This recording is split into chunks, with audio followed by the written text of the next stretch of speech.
काला कोट पहना हर आदमी वकील नहीं है।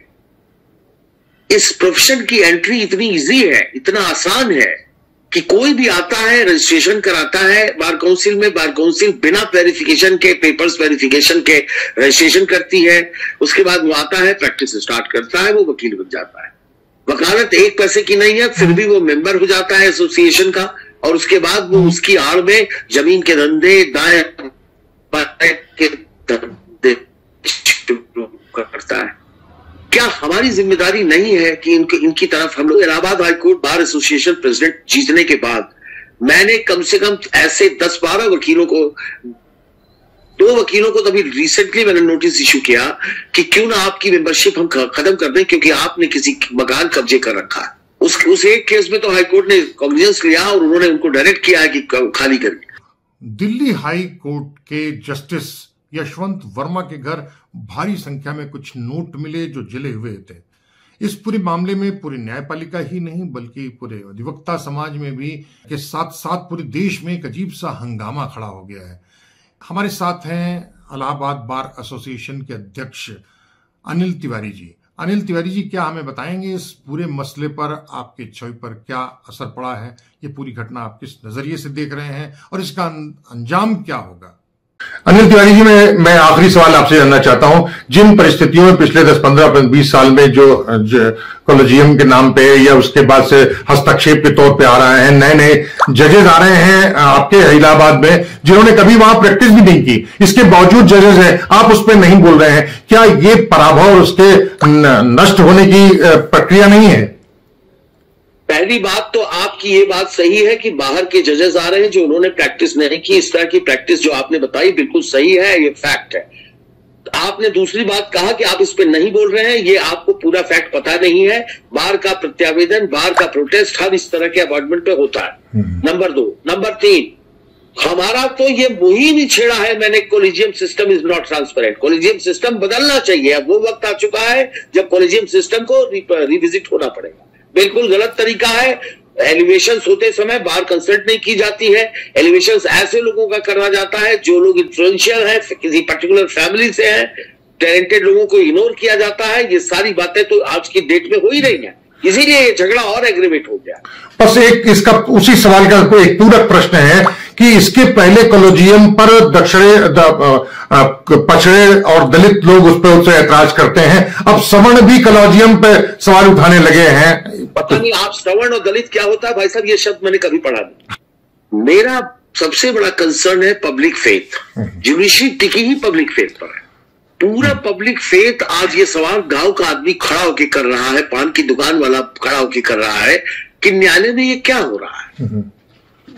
न्यायालय एक ऐसी जगह है जहां एक गरीब किसान आता है, अपने झोले में 1 महीने का अनाज भरता है और आके हाईकोर्ट के सामने रहता है सड़क पर, इस उम्मीद में कि एक दिन उसे न्याय मिलेगा।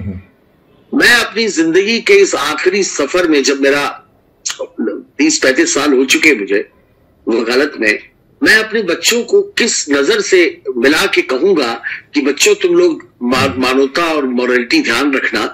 जिंदगी के 2 ऐसे पिलर हैं, ऑनेस्टी वगैरह ऐसे पिलर हैं, honesty, integrity, hard work, dedication, ये सब ऐसी चीजें हैं, ये खोखरे शब्द नहीं है।